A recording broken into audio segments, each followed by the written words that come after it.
A poor widow gave her only blanket to a shivering stranger. He was the county land judge. The blanket smelled like cedar and something older. Lavender, maybe, from a woman who'd once had a garden and still believed she did. I'd been sitting in the cold for 4 hours with my coat soaked through and my fingers gone past hurting, and when she came out of that house and laid it over my shoulders without a word, just laid it there, like it was a natural thing to do for a stranger half frozen on the side of a mud road, I didn't know what to say, so I said nothing, and she went back inside. That was the first time I saw her. I need to tell you how I came to be on that road, because it matters. I'd taken the circuit judgeship in Harlan County 2 years prior. 41 counties in the territory, 4 judges split among them, which meant I saw Harlan maybe 3 or 4 times a year, stayed a week, held hearings in whatever back room the town lent me, and moved on. I was 57 that fall. My wife, Martha, had been gone 11 years. I had a house in the capital that I rarely slept in and a reputation for being thorough and fair and not particularly warm about either. Courts weren't supposed to be warm. I understood my work. That October, I was riding the last 12 miles into Coldstone Creek, which was the county seat, though seat implied a chair of some dignity and Coldstone had precious little of that, and the rain came sideways off the ridge and soaked me through inside of 20 minutes. My horse threw a shoe on the slope road. I walked him the rest of the way, and by the time I reached the fork that split toward town, I was shaking so hard I could barely hold the reins. There was a farmhouse set back from the road, small, wood slab construction, one window with lamplight behind it. The kind of place that tells you right off it belongs to someone who works hard and doesn't waste and hasn't got much to spare. I wasn't going to knock. I've never been a man who knocks on strangers' doors asking for charity. I was going to rest a few minutes out of the wind and then push on. I sat down on the rock fence at the edge of her property, just to stop moving, just to let my hands come back to me. The door opened. She stood in the frame looking out at me, a woman perhaps 40, not much more, wearing a gray dress and an apron with flour still on it. Dark hair pinned back. She studied me a moment the way a woman alone studies something unexpected at her fence line. Then she went back inside and came out with the blanket and put it on me and said, "There's coffee if you want it." I said, "I don't want to trouble you." She said, "You're not trouble, you're cold." And she went back inside and left the door open a crack. That was Ada Colton, and that was how it started. Her name I learned over the coffee. Her husband's name I learned from the county records later that week. Calvin Colton, deceased 14 months, left her the farm and a debt she hadn't mentioned to me and 240 acres of bottomland that 3 different men in Coldstone had already made offers on. Low offers. The kind of offers you make to a widow who doesn't know what she has or thinks she can't say no. She didn't mention any of that over the coffee. She mentioned that she had a mare who'd been favoring her left foreleg and that the north fence needed work before snow and that her son, who was 13, was quick with numbers. She asked me what I did, and I told her I was a land judge. She nodded like that was a reasonable thing to be and refilled my cup. I didn't tell her which county. Didn't tell her I'd be holding hearings in Coldstone 3 days hence. There was something in the way she'd handed me that blanket, no calculation behind it, no angle, that made me want to keep those 2 things separate for a little while. Her and the courthouse, what she'd done, and what I was about to find out she needed. The coffee was strong and bitter, and it was the best thing I'd tasted in 3 days of trail food and roadhouse swill. She walked me out when the rain let up, looked at my horse's missing shoe without being asked about it, and said Denny Marsh, the farrier in town, was honest and wouldn't overcharge me. I said I was obliged. She handed me the blanket, folded, and I tried to give it back, and she said, "Keep it until you pass through again. You look like you'll need it." I didn't know what to do with that either, so I took it. The hearings in Coldstone ran 3 days and into a 4th. On the 2nd day, a man named Rupert Cal came before me. Big man, 50s, ranched east of town, and clearly understood himself to be a person of standing in Coldstone Creek. He had a lawyer with him, a young fellow from the capital who'd ridden 2 days to be there, which told me something about how confident Cal felt about what he was claiming. The claim was a water rights dispute, 70 acres of bottom pasture along Willow Creek that Cal said had been encroached on by the neighboring farm. The neighboring farm was Calvin Colton's, now Ada Colton's. I listened to Cal's lawyer lay it out. Old survey markers, disputed line, the usual shape of a case like this. What he did not say, but what was plain enough in the framing was that a finding in Cal's favor would effectively cut off irrigation access to Ada Colton's North Fields. 240 acres of good bottomland would lose the water that made it worth anything, and a widow with a dead husband's debt and no water access would likely sell for whatever she was offered. I recessed the hearing until morning and spent that night with the county survey records. They were a mess. Harlan County's land records had been kept by 4 different men over 30 years, 2 of whom appeared not to have had a reliable sense of compass direction. But the original survey, the one filed when Calvin Colton's father had homesteaded that land in 1849, was clear enough if you knew what you were reading. The creek bend that Cal's lawyer was calling a boundary marker was not a marker at all. It was a note, a reference point. The actual line ran 40 feet to the east, and the irrigation draw Calvin Colton had dug in 1867 was entirely within his own property. Entirely within Ada Colton's property now. I sat with that a while. Kerosene lamp, the survey map spread across the table, somebody's dog barking somewhere in the dark outside the window. It wasn't complicated once you saw it. Cal had either been told wrong or knew exactly what he was doing. The lawyer had probably been told a version of the facts that made the claim look stronger than it was. In the morning, I ruled for the Colton estate. Read the survey into the record. The lawyer looked at me like I'd grown a second head.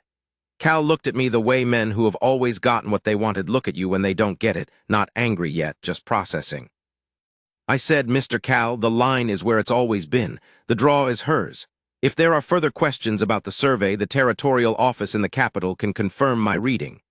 I said it plainly, the way I say all of it. Then I moved to the next case. What I didn't know until 2 days later was that a man named Hector Sims, who ran the land office in Coldstone and had his own small interests in what happened to the Colton acres, had already sent word to Ada that she should come to town. That there were complications with the Colton deed that needed to be sorted before the judge left. She came to the courthouse on a Thursday afternoon. I was packing my case files when she walked in. She stopped when she saw me. She was wearing the same gray dress. She had mud on her boots from the road, and she was carrying a folder of papers against her chest, and she looked at me the way you look at something that doesn't fit where you expected it to be. I said, Mrs. Colton. She said, you're the judge. I said, I am. She stood there a moment, not angry exactly, something quieter than that. She said, you knew when you were at my table. I didn't know about the case yet, but yes, I knew who I was. She looked at me, then she looked at the folder in her hands. She said, Sims sent word there were problems with the deed. I said, may I see what he gave you? She handed it over. It was a letter, Sims's official letterhead, with a lot of formal language about a cloud on title and pending clarification of survey boundaries that needed to be resolved before the deed could be considered fully clear. All of it written around the Cal case as if the case hadn't already been decided. He'd written the letter before the ruling. He just hadn't sent it until after, hoping Ada hadn't heard the outcome yet. I put the letter down on the table. I said the survey case was decided 2 days ago. In your favor, your water draw is yours, your deed is clear. Sims's letter describes a dispute that no longer exists. She stood very still. Something moved in her face, not relief exactly. More like the careful removal of a weight she'd been carrying long enough that she'd stopped noticing it. She said, you're certain. I said, I ruled on it personally. I read the original survey. There is no cloud on title, Mrs. Colton. What there is a letter from a man who hoped you wouldn't find that out before he could make you a low offer on your land. She was quiet for a moment. Then she said, how low? Probably whatever would cover the debt Calvin left. She made a sound that wasn't quite a laugh, picked up her folder, set it back down. She said, that blanket's at the house. You were supposed to collect it. I said, I know. Were you going to? I had been thinking about that. I said, I thought about it. She looked at me. She had steady eyes, the kind of eyes that have looked at hard things and decided to keep looking. She said, you could come by Sunday if you're not gone yet. I said I wasn't gone yet. Sunday I rode out there with my saddlebags and my horse's new shoe, and I had no very clear plan for what I was doing. I am not a man who acts without a clear plan as a general rule. I am methodical. I arrive early and I read the records and I make the ruling and I move on. That has been my life for 20 years since Martha died, and I have been all right with it. Or I thought I had. Her son Eli was chopping wood in the yard. 13 and thin, but already had the work in him. The way he moved the axe, you could see a man taking shape. He gave me a long look and went back to the wood. Ada came out of the house and said the coffee was on. I tied my horse and went in. We ate dinner. She'd made a venison stew and cornbread, and there was a dried apple pie cooling on the shelf. Eli sat at the table and ate fast and listened to everything without appearing to. He asked me once what a land judge did exactly, and I told him, and he asked how you learned to read a survey map, and I told him that too. He nodded and went back to eating. After dinner, Ada sent him to do the evening chores, and we sat at the table with the lamp between us, and she poured more coffee, and I did not leave when I probably should have. She told me about Calvin, not about his death, about him, the man. How he'd come to the territory with $40 and a mule and the absolute conviction that the land was going to be his. How he'd got the land, but the conviction had a way of curring a man against uncertainty, and Calvin had never learned to hear no from the bank until it was too late. She said this without bitterness. She said he'd been a good man and a hard worker, and that she'd loved him and she missed him, and that she was not about to lose what he'd built because some men thought she wouldn't fight. I said, "You won't." She said, "I know that now." There was something in the way she said it, the way she looked at me when she said it, like it was a specific thing she was saying about a specific person. I said, "The deed is clear, but you should know that Cal isn't done. Men like that, they try another angle. Different case, different argument.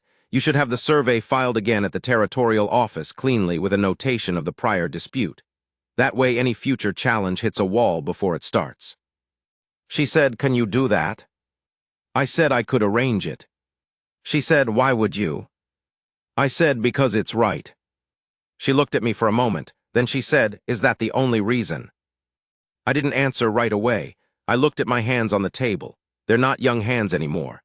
The joints have got thick and there are spots on the backs of them that weren't there 10 years ago. I said, "No, it isn't the only reason." She got up and went to the shelf and came back with the blanket, folded, the same as when she'd returned it to me on the road. She set it on the table between us. She said, "I want you to keep that." I said, "Ada." She said, "It's my mother's. She brought it from Ohio. I gave it to you because you were cold and because, I don't know, I just did. But I'd like it to be with someone who'll come back for it." I picked it up. Still smelled like cedar and lavender. I said, "I'll be back in February." She said, "I know you will." I filed the survey with the territorial office that November. Put Sims on notice with a formal letter about conduct unbecoming to a county officer. Not enough to remove him, but enough that he understood I was watching and that I would be back. He made himself very quiet after that. Cal tried once more in the spring. Filed a new complaint about a fence line on the eastern boundary of the Colton property. I rode out personally, which was irregular, but within my authority looked at the fence and looked at the original marker stakes and dismissed the complaint before it ever reached a formal hearing. Told Cal's lawyer the next filing would carry a note in the record about vexatious litigation. Didn't hear from either of them again. February I came back through Coldstone, stayed a week, held my hearings, and on Sunday I rode out to Ada's. Eli was taller, the north fence was fixed. The mare's foreleg was healed. We ate and talked, and I helped him split some of the hard-knotted cedar that he'd been working around. His form with the axe had gotten better. I showed him a grip his grandfather had shown me 40 years ago for getting through a knotted core without losing the blade. He tried it twice and got it. Ada watched from the doorway. In April, I wrote her a letter, a personal letter, not anything to do with the court. Took me 4 attempts to get the thing said plainly enough that it didn't sound like a legal brief. She wrote back. That went on through the summer. When I rode in that October, the 2nd October, a year on from the blanket, I wasn't there on circuit. I'd arranged for Carver, one of the other judges, to cover Harlan County that week. I tied my horse at her fence, and she came out of the house and stood on the step. She looked at me the way she'd looked at me the first time I walked into that courthouse, like something not quite fitting where she expected it to be. Only this time she was smiling. I said, "I brought that blanket back." She said, "I see that." I said, "I thought if I came in person you couldn't just send it home with me again." She came down off the step. She looked older than when I'd first seen her in the doorway, or maybe I was just seeing her closer. The gray at her temple, the set of her mouth. She looked like a woman who'd weathered things and was still standing, which was all I'd known her to be. She walked up to me and put her hand on my chest, flat against my coat, the way you'd steady something you didn't want to fall. She looked up at me and said, "You drove Cal off. You wrote Sims that letter. You came back in the snow in February when you didn't have to." I said, "I did." She said, "You came back in April." I said, "I did." She said, "Are you going to keep coming back?" I said, "That's what I came to ask you." She kept her hand there on my chest. She didn't say anything for a little while. Then she said, "The deed's clear, the fence is fixed. The water's mine, I don't need to be rescued." I said, "No, you don't." She said, "So if you're coming back, it's for something else." I said, "Yes." She was quiet a moment. Then she said, "Well, the coffee's on." And she turned and went back up the step and left the door open. Eli was at the table doing his arithmetic. He looked up at me when I came in, then looked back down at his work. He said, without looking up, "You staying for supper?" I said, "If it's all right." He said, "It's all right." I retired from the circuit 18 months later. There were those in the capital who were surprised. I was 60 and still able, and the territory had fewer judges than it needed. But I'd done my time on the road. 30 years of other people's disputes settled and filed and ridden away from. I was done riding away. Ada and I married in the spring, a quiet thing at the church in Coldstone with Eli standing up beside me and her neighbor Dorothea Reach as witness. Afterward, we ate at Ada's table, our table, and Eli had made a cake, sort of with dried plums and a crust that was ambitious and imperfect, and the best thing I ever tasted. I took over the north fence as my particular job. Ada didn't ask me to. I just started doing it and she let me, which was how most of the best things between us went. The fence and the wood split, and the east well, which had a slow leak in the casing that I spent 3 weeks learning to fix properly, because I am not a man who calls someone else for a job he can learn. Cal sold his spread and left the county that second spring. Sims retired, quietly, with some encouragement from the territorial office after I'd made a few calls. I made no announcement about any of it. There was nothing to announce. The land was hers and she knew it. There are things I can tell you about getting old that I didn't know at 40. One of them is that what a man needs, what a man really needs, not what he thinks he needs when he's young and full of himself, is not to be soft-handled or fussed over. It's to be useful. To have his competence mean something to someone who matters to him. To have someone see clearly what he can do and be glad he can do it. Ada never made a ceremony of it. She just expected me to be capable, and I was, and that was the whole of it. She asked my opinion on the South Pasture lease, and she listened when I gave it, and when she disagreed, she said so. She brought me the mortgage papers from Calvin's bank, the ones she'd been managing alone for 2 years, and set them on the table and said, "I'd like another set of eyes on this." I looked at them and found a calculation error in the bank's favor that she hadn't caught. We went to the bank together and corrected it. She didn't make a fuss about it. She just said, "Good," like she'd expected, no less. That was what she gave me. Not softness, not a woman who needed me to be anything other than what I was. She gave me a place where what I was useful. I think of the blanket sometimes. That first night. The cold coming off the hills and the lamp behind her window and her walking out without a thought to put something warm on a shivering stranger. She didn't know who I was, didn't care particularly. She just saw a man who was cold and she had a blanket. It's folded on the chest at the foot of our bed. I can see it from here in the morning light, cedar and lavender still faint in it after all this time. Her mother brought it from Ohio 60 years ago, and it has slept in this county ever since, waiting for whoever needed it. It's ours now, the whole of it. The fence is fixed, the water's hers. And I am at last exactly where my work brought me.